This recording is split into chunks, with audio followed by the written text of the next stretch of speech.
जय श्री कृष्ण जी की, जय भगवत गीता जी की। संबंध। इस प्रकार समस्त कर्मों को आपके अर्पण करने से क्या होगा, इस जिज्ञासा पर कहते हैं, शुभाशुभ फल रे मोक्ष से कर्म बंधने संन्यास योग युक्ता तमा विमुक्तो मापु पेश यसी। इस प्रकार जिसमें समस्त कर्म मुझ भगवान के अर्पण होते हैं, ऐसे संन्यास योग के युक्त चित्त वाला तो शुभाशुभ फल रूप कर्म बंधन से मुक्त हो जाएगा और उनसे मुक्त होकर मुझको ही प्राप्त होगा। एवं पद के सहित संन्यास योग युक्तात्मा का क्या अभिप्राय है? एवं पद के प्रयोग का ये भाव है कि यह संन्यास योग पद संख्या योग अर्थात ज्ञान योग का वाचक नहीं है, किंतु पूर्व श्लोक के अनुसार समस्त कर्मों को भगवान के अर्पण कर देना ही यह संन्यास योग है। इसलिए ऐसे संन्यास योग में जिसका आत्मा युक्त हो, जिसके मन और बुद्धि के पूर्व श्लोक के कथा अनुसार समस्त कर्म भगवान के अर्पण करने का भाव सुदृढ़ हो गया हो, उसे संन्यास योग युक्तात्मा समझना चाहिए। शुभाशुभ फल रूप कर्म बंधन से मुक्त होना क्या है और उनके मुक्त होकर भगवान को प्राप्त होना क्या है?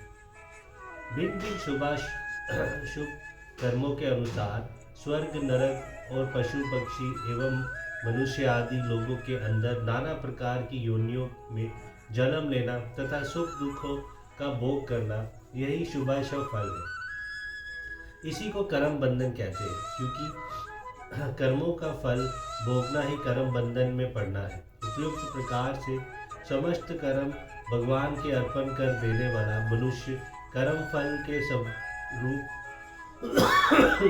फलरूप पूर्ण जन्म से और सुखों दुखों के भोगों से मुक्त हो जाता है। यही शुभाशुभ फल रूप कर्म बंधन से मुक्त हो जाना है।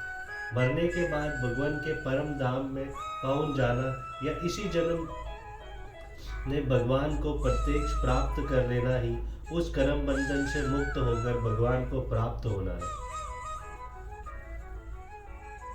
प्रश्न। पूर्व श्लोक के कथनानुसार भगवत परम कर्म करने वाला मनुष्य अशुभ कर्म तो करता ही नहीं, फिर अशुभ के फल से छूटने की बात यहाँ कैसे कही गई?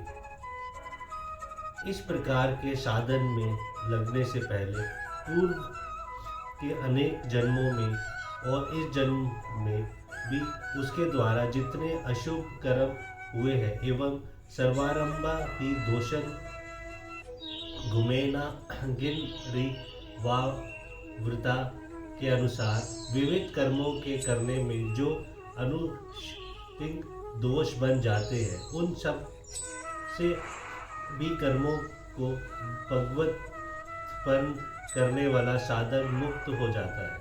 यही बात दिखलाने के लिए शुभ और अशुभ दोनों प्रकार के कर्म फलों से मुक्त होने की बात कही गई है। शुभ कर्मों का फल बंधन कारक क्यों बतलाया गया है? पूर्व श्लोक के कथा अनुसार जब समस्त शुभ कर्म भगवान के अर्पण हो जाता है, तब तो उनका फल भगवत प्राप्ति ही होता है, परंतु सकाम भाव से किए हुए शुभ कर्म इस लोक और परलोक में भोग रूप फल देने वाले होते हैं। जिन कर्मों का फल भोग प्राप्ति वे पूर्ण जन्म में डालने वाले और भोगक्षेप तथा आस्तिक से भी बंधन वाले होते हैं, इसलिए उनके फल को बंधन कारक बतलाना ठीक ही है। परंतु इससे ये नहीं समझना चाहिए कि शुभ कर्म त्याज्य है। शुभ कर्म तो करने ही चाहिए, परंतु उनका कोई फल न चाहकर उन्हें भगवतपन करते रहना चाहिए। ऐसा करने पर उनका फल बंधन कारक न होकर भगवत प्राप्ति ही होगा। जय श्री कृष्ण, जय भगवत।